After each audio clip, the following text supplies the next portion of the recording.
Worldwide, cardiovascular disease affects the lives of hundreds of millions. Dedicated cardio nerds everywhere are working hard to fight this global epidemic. These are their stories.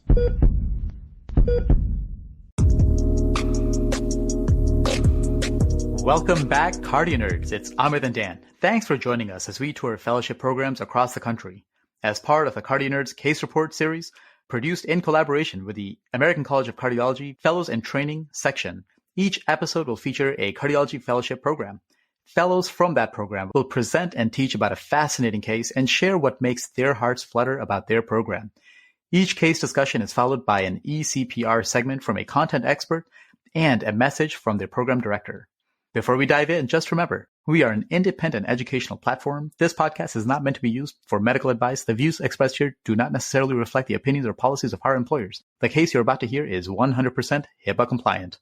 We thank you for subscribing to and supporting the CardioNerds. Our mission is simple: to democratize cardiovascular education, promote diversity and inclusion, empower everyone to learn and teach from the basics to the advanced while fostering wellness and humanity. If you believe in the mission, consider supporting us on patreon.com/CardioNerds. Every little bit goes a long way. We're also excited to grow the platform by mentoring the next generation of CardioNerds. We are establishing the CardioNerds Academy and are looking for residents and fellows to join as CardioNerds Fellows. Please see the link in the episode description to submit an application. And now, without further ado, let's continue on our tour with another fascinating case from amazing CardioNerds colleagues.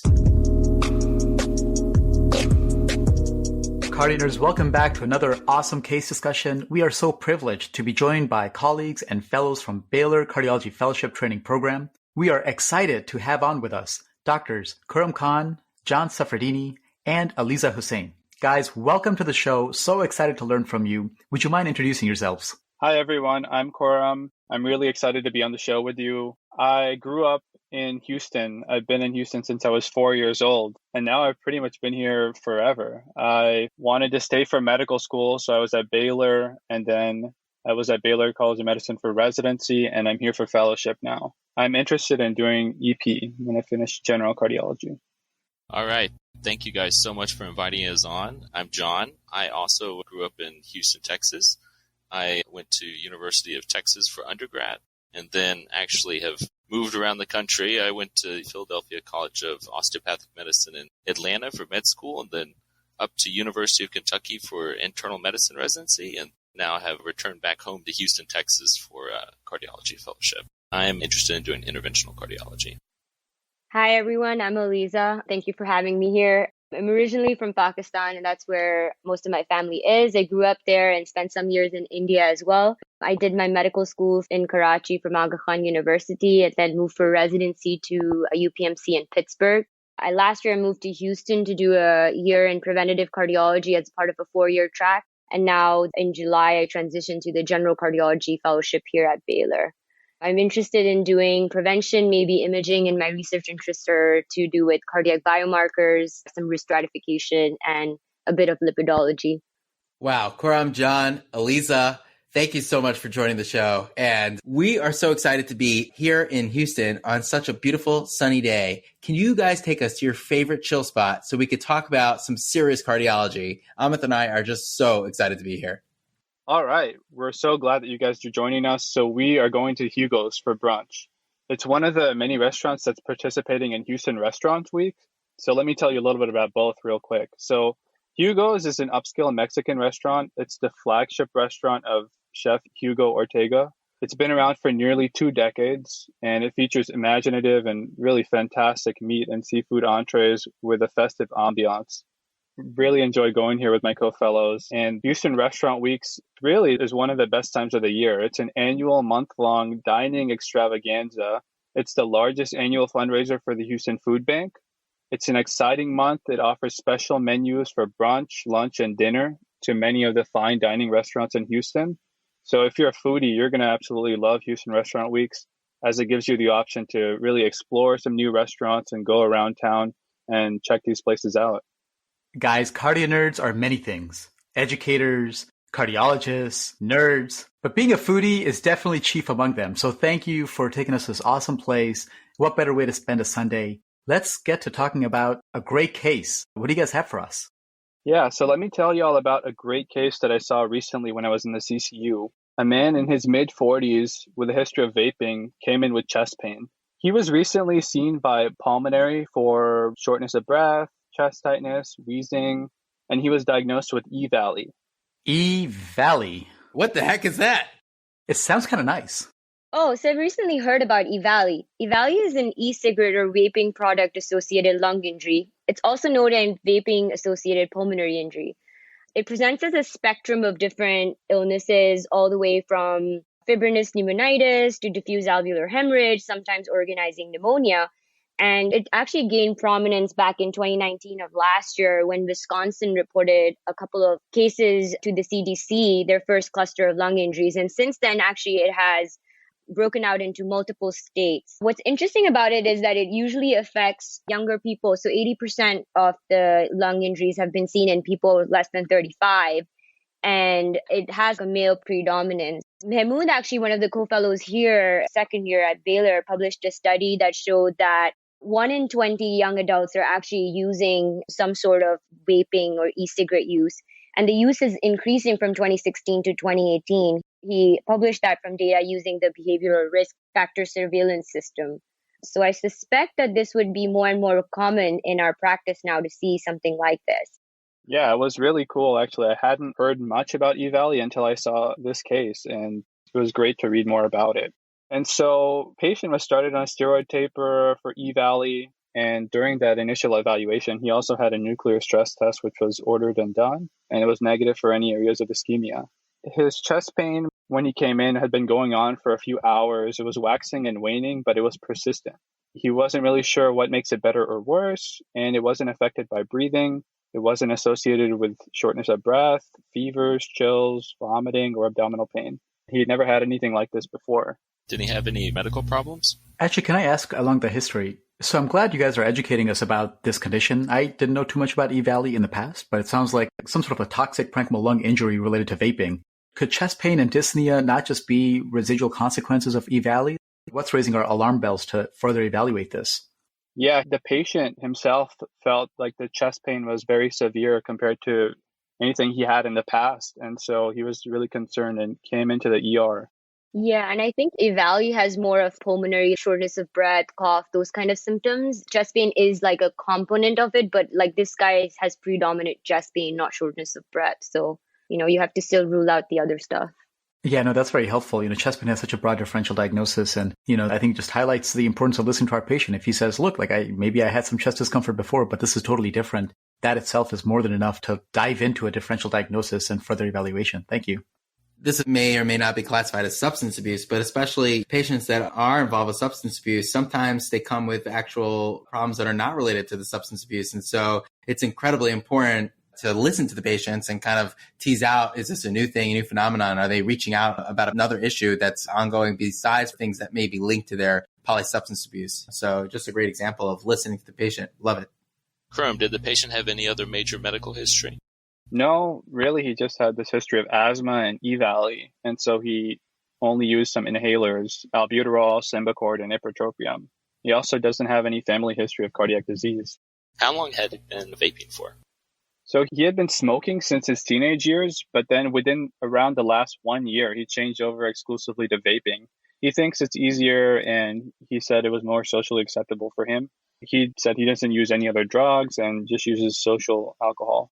What did he look like on presentation for him? When he came in and I saw him, he was afebrile, he was tachycardic to the 130s, normotensive, and he was breathing normally. His exam was notable for a man being in mild distress due to chest discomfort, regular tachycardia, and scattered wheezes on his exam. What did his EKG look like?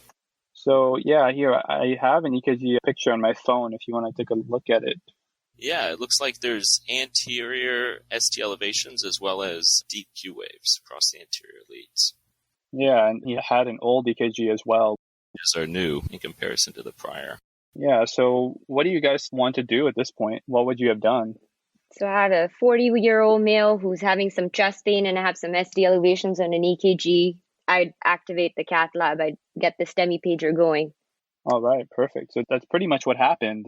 STEMI was paged. So in the meantime, his labs started to come back, and notably, he had normal kidney function. His AST and ALT were elevated into the 100s. His white blood cell count was 22, and his fourth generation troponin assay came back as 14 with a BNP of 493. Yeah, I think that troponin particularly probably confirms our suspicion that the patient is having acute coronary syndrome. Also, the white count is not infrequently seen when patients have a large territory ST elevation MI, and then mild elevation of the LFTs and BNP probably reflects that the patient is somewhat volume overloaded. All right, so we took him to the cath lab, and then I have a brief video of what we saw when he went in there. So looking at this cath film, it looks like there's a proximal LAD 100% occlusion, whereas the non-culprit vessels don't seem to have any significant obstructive disease. Here's the beautiful result we had after intervention. I also have a picture of his right-sided anatomy as well. It doesn't appear to be any obstructive disease on the right side.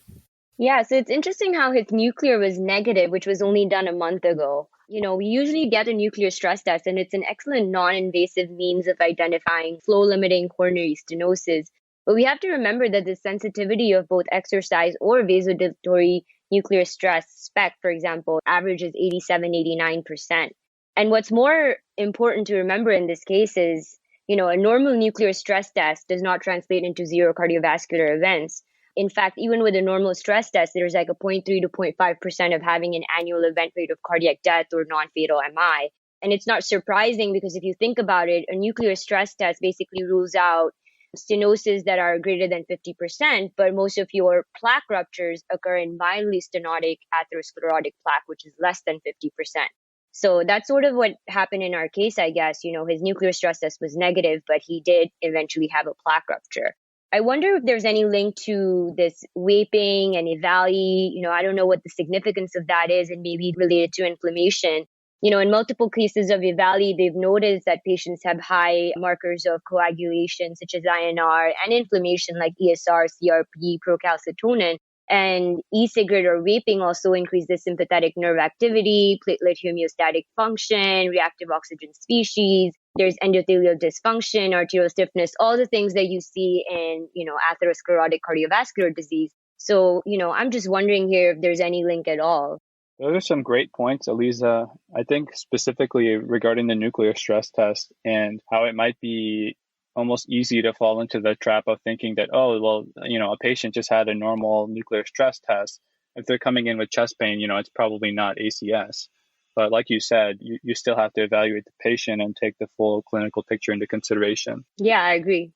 Yeah, guys, again, this is such a critical point. I'm just going to re-say it. When you're dealing with a patient and risk stratifying for obstructive disease that's chronic and even sometimes acute, a nuclear stress test can be helpful. But if your lesion was not there to be obstructive at the time of the stress test, it's not going to show up on a nuclear stress test. And when somebody comes in with a new presentation that has developed after that said stress test, that stress test does not provide you with evidence about whether or not this is an acute coronary event. And this is basically what it comes down to. It comes down to the story and some baseline risk factors, obviously confirmed with what you find in ECG, which in this case was a STEMI.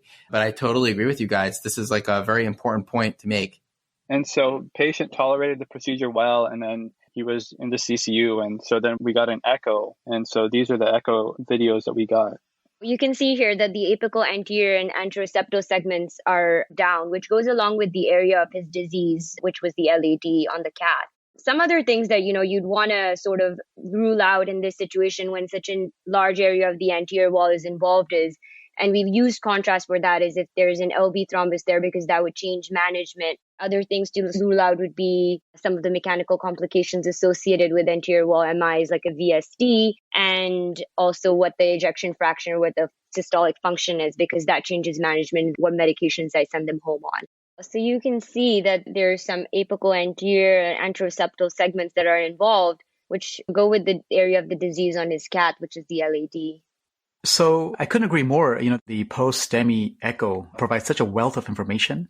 But I just want to get back to, why this patient had a STEMI to begin with. This is a 45-year-old man. His past medical history in terms of risk factors is asthma, family history. There's no history of cardiovascular disease, really it's a social history of smoking. I don't know what the biometrics were, but there was no medical history of obesity or diabetes or hypertension. The classic risk factors were absent, right? And so you think, as a mid-40s man, why did he suffer from such a massive proximity ST elevation MI? And so it's hard to tell just looking at these coronary angiography images. One thing we can consider is the causes for coronary obstruction. Is it SCAD? Is it vasospasm? Is it thrombus, which may or may not be embolic? Is it atherosclerosis with a plaque rupture or a plaque erosion?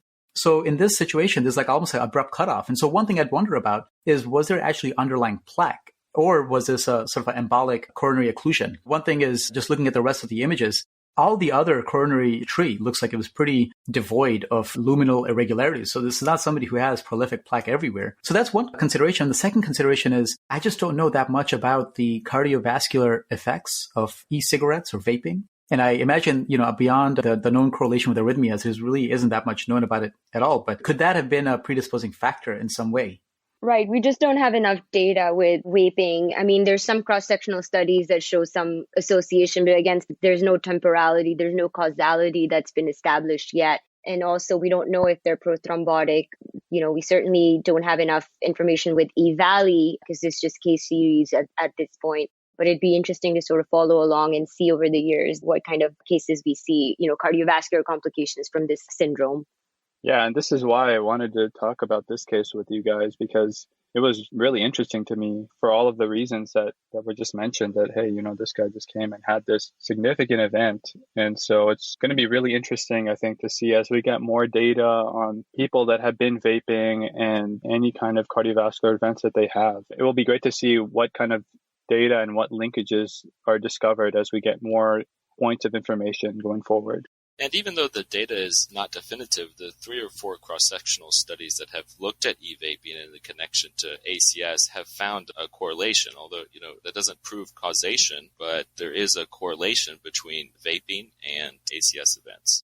Yeah, these are all great points. And, certainly there is a lot to learn about the links between vaping and cardiovascular disease. But also, to not anchor us here, there may be other things to consider as well in putting him together downstream of this in terms of preventing future disease, improving future outcomes, and maybe even relevance to children and other first-degree relatives. Is there a genetic predisposition? Is there an elevated Lp(a) or some other lipid disorder that could predispose this patient in some way, shape, or form? And also, we learned from other cases across the series. We've seen acute coronary syndrome from arteritis, right? From microscopic polyangiitis. So there's also like inflammatory disorders. And then just think about the pathobiology of clots. Either the clot formed there because there was a plaque, or it formed there because there's a hypercoagulability disorder or an inflammatory disorder, or it got there from somewhere else like an embolus. So I think this is such an interesting case that we come across all the time with relatively young people having coronary disease. And it behooves us to, in the outpatient setting, to figure out what the predispositions were so we can derail that trajectory moving forward. So now, did you guys want to talk about the post-STEMI care?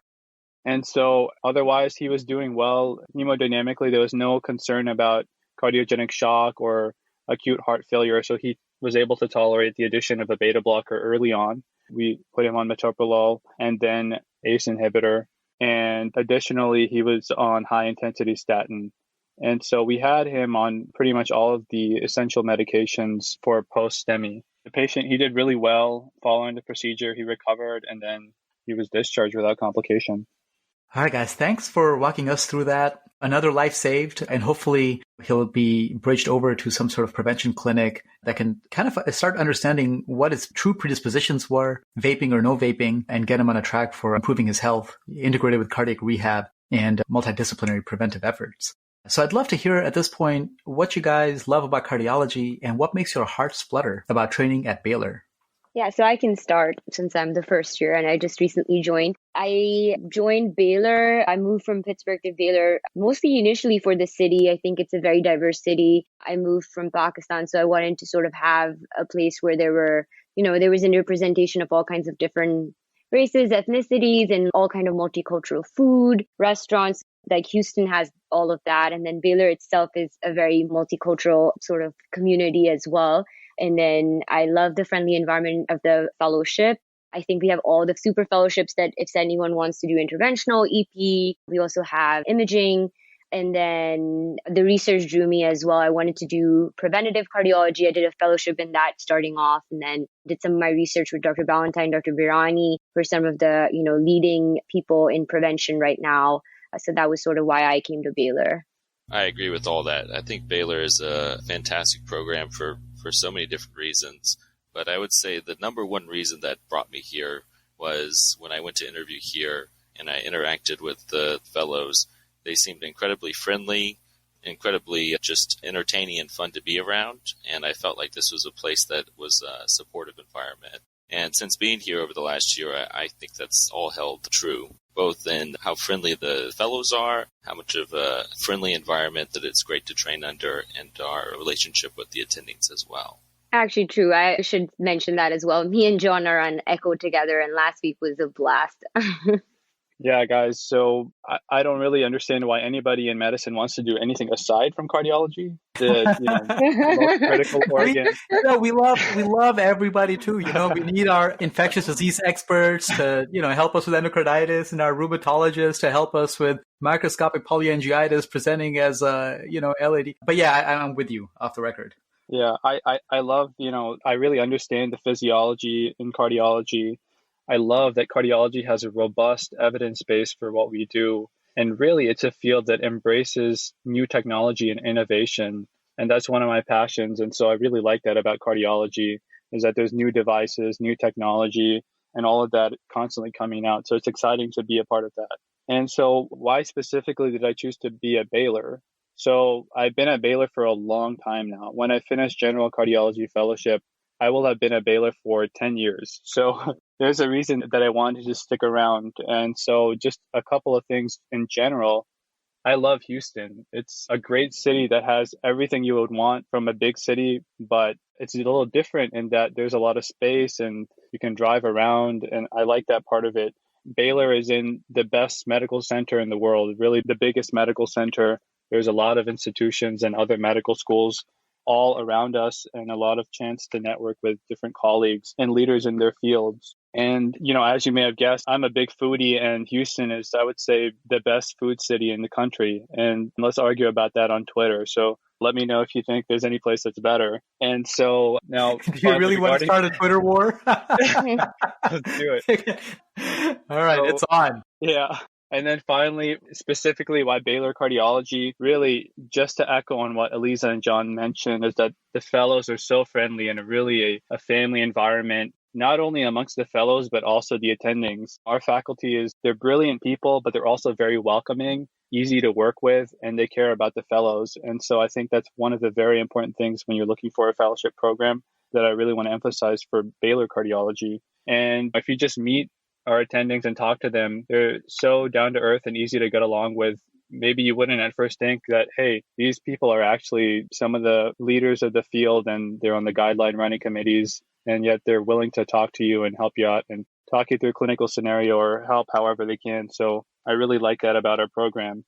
John, Khurrum, Aliza, this has been such a tremendous opportunity to review some of the basics of STEMI in a patient with a past medical history that may have confused the picture, but obviously didn't. And we are just so excited to hang out with you today. I am literally stuffed to the gills from this amazing food, and I'm definitely not getting involved in your Twitter war. I refrain from a lot of Twitter challenges and stuff like that, but I just know that we had a great time today, and this was absolutely fabulous. Well, thank you guys for coming on down and visiting and chatting with us. It's been a real pleasure. Yeah, thank you. Thank you for having us. Thank you, guys. And now for the E-CPR segment by Dr. Nambi. He's an associate professor here at Baylor, and he is part of our faculty, very involved in teaching us imaging, as well as sometimes in the CCU. He rounds with us. He was actually my fellowship program director for the Preventative Cardiology Fellowship as well, and he's involved in preventative cardiology research. Here's Dr. Nambi. Thank you, Aliza, for your kind introduction, and thank you, John, Khurrum, and Aliza, for allowing me to discuss such an interesting case that you guys presented. I must say, listening to the discussion between you and the moderators, it was so nice and comprehensive that I wonder if I have too much to add. Really nice job on that, guys. I really enjoyed your discussion. Since you've asked me to discuss this, let me at least try to expand on what you guys have already touched upon and delve into maybe some of the finer details on this and try to come up with some interesting aspects, what I thought was interesting in this case. So let me start off by first summarizing the patient that you presented. Putting it together, so we had a patient in his mid-40s who had a history of smoking and then recently converted to vaping and ended up with EVALI, or the vaping-associated lung injury, which has been in the news quite a bit recently. Subsequent to that, he was treated for that with steroids and came back within a few weeks or a month or so and had a ST elevation myocardial infarction, for which he was taken and revascularized for that and did well. I think looking at this, there are several aspects that deserve discussion or things that we should think about as we move forward in trying to inform our practice in the future. So I think if you look at it, there's the fact that this was a young person who had a myocardial infarction. Then the other fascinating thing was obviously that he was vaping and he had EVALI leading up to this. And the third final interesting aspect was the fact that he had a stress test, which was negative within a few weeks of him having a myocardial infarction. So let's delve into each of these in a little bit more detail and try to understand or try to think about certain interesting aspects of this. The first thing we all get whenever there's a patient who's young who ends up with a myocardial infarction, we all sit and talk about it saying, hey, did you know what? We had this young person who came with the myocardial infarction. Now, that being said, don't forget that in this age group, the 40 to 55 or 35 to 55 years of age group, if you look statistically, heart disease tends to be the second or third leading cause of death. So while it is still uncommon, it is not impossible. And I think all of us recognize that. And that's why I think symptoms and respecting the symptoms becomes very important. So if you think about a person with a young myocardial infarction, then you want to think about what are the causes or what are things that could lead up to this. You guys had a wonderful discussion on potential causes in this patient, and I think we should expand on that and think about what percentage of people have risk factors, what are these risk factors. Now, when early 2000s, when I was a resident, some interesting data that came out, which looked at the number of risk factors. They just counted on smoking, diabetes, hypertension, and dyslipidemia among patients presenting with an acute coronary syndrome. There are two interesting aspects. The first thing was that a good majority of the people had 0 or 1 risk factors only. Okay, but if you took the younger individuals, about 80 to 85% at least had 1 risk factor present, and perhaps it was smoking that was the most common, but at least had 1 risk factor present, saying that it's the rare person, 10 to 15% of the people, that do not have some risk factor going in. Now, if you look at our own patient, he was a smoker. So coming in, he had that risk factor of being a smoker. Now, that being said, we have a lot of young people with these risk factors and not all of them develop a myocardial infarction. So clearly there are other things that contribute towards it. And this is where there has been a lot of area of interest about what are these things and what could be done in these individuals. So some of the fascinating work that has since come on are helping us understand what are other factors or risk enhancing factors as they're called. As the most recent ACC/AHA guidelines for both cholesterol management and prevention talk about these risk enhancers. And as you know, our program director, Dr. Salim Virani, has been very highly involved with this guideline and part of the guideline writing committee. And when they talk about these risk enhancers or things that you should think about, which are not factored in your 10-year risk estimation, but can become very important as far as potential modifiers or things that you have to think about when you're deciding on preventative strategies go. Now, if you look at younger individuals, there has been some very exciting work that's been coming out of our own program over here. Dhruv Mata, one of our first-year fellows, has been working with veterans with premature atherosclerosis of the Vital Registry, where they've been looking at factors that are associated with coronary artery disease or myocardial infarction. In fact, they have about 135,000 individuals with premature coronary artery disease, which they defined as men less than 55 years of age and women less than 65 years of age. And they also have a sub-cohort of about almost 8,000 patients with extreme premature coronary artery disease or less than 40 years of age. And some interesting trends are starting to emerge from this, that things like lupus, rheumatoid arthritis tend to be higher in these individuals. And of course, there have been also data that suggests that substance abuse and alcohol use may be greater in the cohort of individuals also. Similarly, Dr. Chia Kritana-Wong, one of our other cardiology fellows, has also worked on the national inpatients sample, which is looking at inpatients admitted with myocardial infarction, and again noted that things like lupus have a higher prevalence in people coming with a young MI, and similarly smoking and substance abuse itself. Now, there are other data from NHANES, which we've been working on also, which again suggests these things, and these are all pointing towards these factors of risk enhancers. So these are some of the things that as we move forward, we have to identify what these modifiers are and look at these risk enhancers. And so this will be important. For example, in this patient, we perhaps should go back and look at what his history was as far as these risk enhancers go, or potentially did he have any features suggestive of autoimmune conditions? And this is something important to go back in history and ask. Now, there are also risk enhancers that are being identified in women, for example, preeclampsia, pregnancy-induced hypertension. So these are all important things that I think we should focus on as we move forward. Now, you guys talked about lipoprotein little a, and this is clearly one of those risk factors which can be seen in premature coronary artery disease. And this is an important space at this point of time because in the past, we've done work in the ADDIC study identifying this to be a risk factor and associated with stroke, cardiovascular disease, coronary heart disease. But now, as you heard in our first annual Prevention Rules for Cardiometabolic Diseases CME conference, we are starting to develop therapies to take care of elevated LP-little-a, including work that's going on right now at Baylor College of Medicine. And these are things that it's an interesting space as we look forward to. Now, before we move from there, I must congratulate our fellows who did such an outstanding job moderating the sessions. It was really a remarkable job. Job well done, guys. So the next thing that we have to understand is once we've looked at all these potential risk factors, is just to take a step back and understand the pathophysiology of atherosclerosis, atherogenesis, and myocardial infarction itself goes. You all talked about plaque rupture as an inciting event, and that's an important aspect of it. Now, the thing is, don't forget, though, that atherosclerosis is a lifelong event, right? In other words, the early process of atherosclerosis has been identified even before the age of 10, where fatty streaks have been noted. By the age of 30, through intravascular ultrasound studies, we've noted that about 80% of men and the majority of women have some plaque development in the coronary arteries. Now, we've done some work with ultrasound of the carotids using carotid intermediate thickness and prevalence of plaque in predicting cardiovascular disease. And again, I can tell you the prevalence of atherosclerosis is so high that presence of the plaque tells you that the process is going on.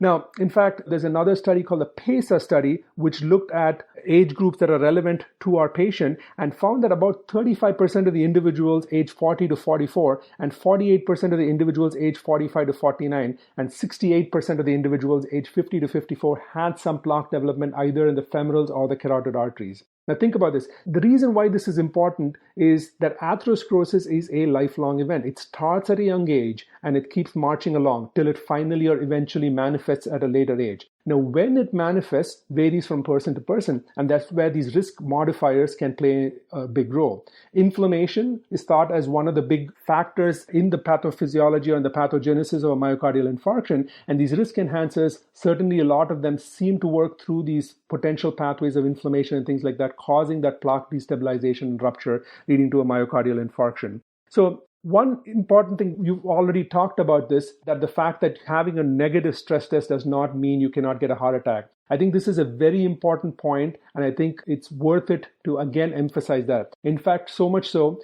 that before I send any of my patients for a stress test, or if I'm supervising a dobutamine stress test, when I do the consent process and I talk to the patient about the test, I tell them one thing very clearly. A stress test is meant to detect a stenosis, which is 50 or 70% or greater, and that it does accurately with sensitivities, as you guys talked about, 80-90% or so. So the thing is, majority of the myocardial infarctions, more than 50% of them are going to happen from plaque ruptures of plaques which are less than 50%. So that stress test never had a chance of detecting that plaque that was going to rupture. I talk to my patient about this and tell them that, remember, even if you have a negative stress test, even the next day, if you have symptoms of chest pain or something that's concerning that's not getting better, it could still be a heart attack, so you need to call 911 and come in. So in that way, I'm glad in our patient, first up, the symptom of chest pain was respected, and he had an evaluation with a stress test when they thought that it potentially could be coronary when he had his EVALI diagnosis. And in addition to that the patient respected the symptoms and came in. Although it seems that when he came in, he had Q waves in his EKG, so perhaps he manifested a little bit later. But this is the reason why I tell all my patients when I order a stress test or when I'm again supervising a stress test, that if you have symptoms despite a negative stress test, make sure that you go in and come back to the emergency room, and this is going to be important. Now, the other thing, that useful analogy, which Dr. Ballantyne, our chief, has used very often in clinic when I've trained with him, is for a patient to understand is that, remember, even an angiogram or a CTA or any of these things are luminograms, right? The action is actually happening in the vessel wall, which is where the plaque destabilization and plaque development is going on. So the analogy he uses is, think about this as your vessel as a donut or a bagel. The action is not in the donut hole, but in the donut wall. So that's what we all are interested in, right? So this is where the whole pathophysiology and the pathobiology is going on. That's where you can have plaque destabilization and rupture, and these things such as inflammation can easily trigger those things. And this is something to explain to your patient why, if a stress test could be negative, and they could still have a myocardial infarction within a week or two. So these are important caveats or points to discuss with your patient on that. Now, the next interesting aspect on this patient was the fact that he had EVALI, or vaping-associated lung injury. Now, clearly, this is thought of as some form of an inflammatory mechanism. So clearly, that might be something that's associated with that. Now, vaping and cardiovascular disease, as discussed, there's been some studies that have shown some associations, and this is an evolving space. Remember, when vaping and e-cigarettes and all were brought in, they said, oh, it's a safer alternative. This is like saying lower fat in advertising chips or things like that, right? So it's not that it's no fat, it's lower. So if it was X% and it's just X minus 1%, it's still lower fat. That's the same thing you have to think of in these kind of situations when first off, we don't even know if it's safer or not. There are some studies that say maybe endothelial dysfunction is not as prevalent with e-cigarettes and vaping compared to regular cigarettes. But again, there are other studies that say they're equivalent. So this is a developing space. Now, clearly though, e-cigarettes have been associated with a higher risk of myocardial infarction and CHD. And so we should make it an important thing that we not only ask about cigarette smoking, but also ask about e-cigarettes, because some patients think if they're smoking e-cigarettes, they're not smoking anymore. So this is something that we should start getting ourselves attuned to when we get our history and take care of our patients. Now, that being said, in this situation, the EVALI potentially could have caused inflammation and potentially as you guys very nicely discussed. But remember, I haven't seen too many cases described that after having EVALI, a patient presenting with myocardial infarction. Now, EVALI and its association with death and all of that have been described. So I think it's worth a closer look at literature and perhaps you guys writing this case up, because I think it's important to know that this could, be a trigger for a potential myocardial infarction. In that way, this case has been a really fascinating case that you guys described. Now, finally, the workup, we talked about other things to look for. We talked about the lipoprotein little a. We talked about looking for risk enhancers. We've talked about all of those things. In addition, I think over time, it'll be important to check and make sure there's no inflammation, checking an HSCRP, taking a look at that. It'll be a very interesting thing. Now, you guys talked about the importance of echocardiography, and I just want to add a few points to that echocardiography discussion that you had. So one thing is, remember, a good 2D image is going to be very important when you're evaluating for LV thrombus. A 2D image sometimes has more value than even contrast. The reason to use contrast is to make sure that we don't foreshorten the images and as a result exclude the LV apex, which is where most of these clots are going to happen. If you get a good 2D look at the true LV apex, you should be able to see thrombus with that. And obviously the contrast gives you an additional information as far as finding out echo density, but a good 2D image is going to be very critical in this evaluation. Now, not only that, remember that you talked about potential embolic manifestation, right? So that's the other place where the echocardiogram can help. What if there was a fibroelastoma that embolized? Remember, you talked about on your labs that the white count was 22,000. What if the patient had endocarditis and it was actually an endocarditis or a vegetation that embolized? So these are all important reasons why to get the echocardiogram, in addition to the usual understanding what the ejection fraction is, understanding its future risk for sudden cardiac death, or evaluating the clots. So it's important to get a good comprehensive transthoracic echocardiogram in our patients with an MI, and especially in such a patient who was young and ended up having an event.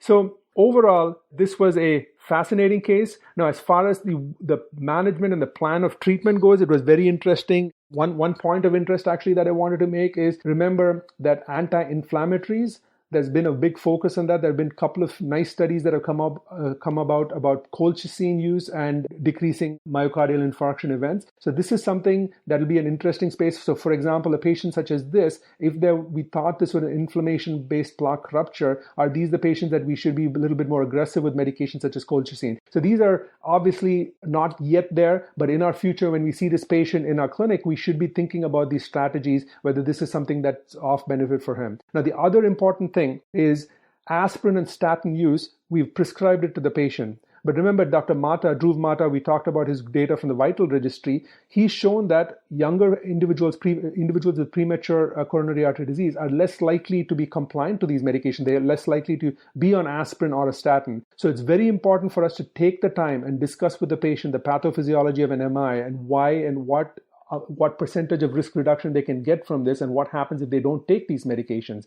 So a younger patient, sometimes they do feel that they're unbeatable. So spending that extra time and discussing with them the importance of medication adherence is something that we should do. Finally, we should take this opportunity and also make sure that he's hooked up with smoking cessation programs, help him quit smoking, or if he's quit smoking, make sure that he does not relapse. Remember, these things over time will change. So that's why that's very important to follow him up and, take care of him in our clinics and make sure that we emphasize these things with every visit. So again, this was a fascinating case. There were a lot of learning points, and it's an important space that we're starting to learn more and more. Now, with emerging data on things like genomics, metabolomics, and proteomics, which I know, Aliza, you've been working on some research on that, I think this is a fascinating thing as we move forward in our understanding of myocardial infarction and young MI and what we can do to alter the course or prevent these. To me, prevention has always been a fascinating field because this is a process that takes a lifetime to build. And so we have a long time to work on that. But remember, it's very difficult to convince our patients who feel great that they have to do A, B, or C to prevent a potential event that may or may not happen 10, 20, 15, 20 years ago from now. So it's an important space. It's important that we continue our work. And I'm so glad that you guys are all working on these aspects of it. And I'm sure that our patients are going to benefit from the work that you guys are doing right now in the future. Thank you so much for having me, giving me some time to discuss this. I enjoyed discussing this case. More than that, I enjoyed hearing your discussion. Thank you very much.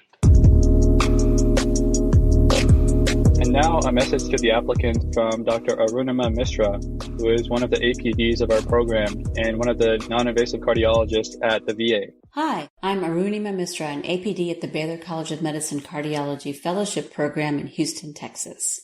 First of all, I want to thank the fellows for doing such a fine job in presenting the vaping-related STEMI. He happens to be one of my clinic patients and is doing great. He gave up both smoking and vaping and asked me why no one told him that vaping could cause a heart attack.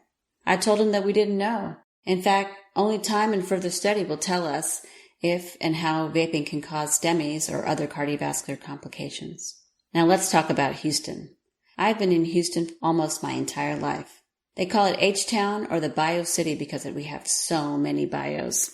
It's the fourth largest city in the nation. It's also the most ethnically diverse metropolitan area in the entire United States.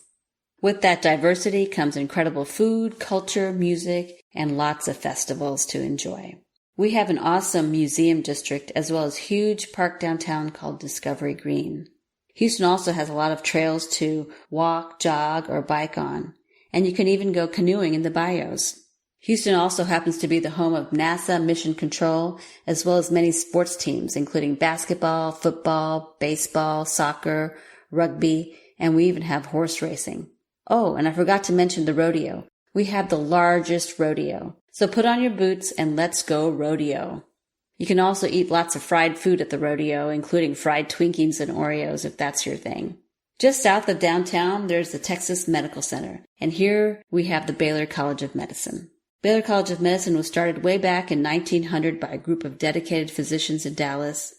Later, it was affiliated with the Baylor University of Waco, which can be really confusing. But we became independent many years ago and were called the Baylor College of Medicine. We've been there ever since.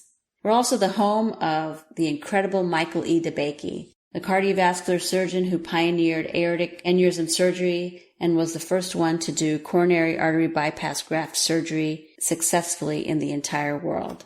So when you come to Baylor as a fellow, you'll be coming to a long history of tradition in medicine and excellence. We have 3 affiliated hospitals, including the Houston VA, the Bentob Hospital, which is the county hospital, as well as Baylor St. Luke's Medical Center. All of these hospitals provide you a rich experience in diverse patient pathology as well as patients themselves. We have patients from all over the world seen at Bentob. At Bentob, you'll see pathologies like rheumatic heart disease and mitral stenosis that you think that that's commonly seen everywhere. You'll also see congenital heart disease that was fixed a long time ago and the patient was lost to follow-up or was never fixed, and now they're presenting as an adult with advanced congenital heart disease that's uncorrected. We're also home to the VA, where I work. The VA is one of the largest in the U.S. and takes care of a lot of veterans, and we provide state-of-the-art cardiovascular care. We're one of the premier centers for cardiology amongst all of the VAs. We offer TAVR as well as soon-to-come mitral clip. We're also developing an LVAD transplant program soon to come. As general cardiology fellows, you get to experience all the interventions, state-of-the-art EP, as well as imaging. And as you heard from our fellows, we do everything from prevention to advanced heart failure. We offer a rich clinical experience as well as great mentoring from faculty and the ability to partake and participate in cardiology societies at a national level with fellows in training, sitting on councils and committees. We also take pride in our diversity and the multiple women in our faculty here at Baylor College of Medicine Cardiology. The best part of Baylor Cardiology Fellowship is the family feel among the fellows as well as the faculty. It's really a very friendly program in a friendly city. So please come take a look at Baylor College of Medicine Cardiology Fellowship in Houston, Texas. We'll be glad you came. Thank you. Wow, what an amazing case. A huge thanks to the fellows and faculty for enriching us with yet another terrific discussion and incredible addition to the CardioNerds Case Reports series. Be sure to check out the show notes for all the case media available for review, key take-home and discussion points, and links to the program. If you'd like the educational takeaways and graphics delivered directly to your email, sign up for The Heartbeat, the CardioNerds newsletter. You can join the email list using a link in the episode description as well as from our website, www.cardionerds.com. We thank the ACC Fit section chaired by Dr. Noshin Riza for their support and collaboration. And a very special thanks to our incredible production team for elevating our platform. Colin Blumenthal, Tommy Das, Eunice Dugan, Rick Ferraro, Evelyn Song, and Bibin Varghese are all internal medicine residents at the Johns Hopkins Hospital, as well as their phenomenal MedEd mentor and University of Maryland cardiology fellow, Karan Desai. If you love the show as much as we do, be sure to spread the word, rate and review us on your favorite podcast platform, and consider becoming a patron of the show on Patreon. All right, that's a wrap. Time to make like an S2 and split.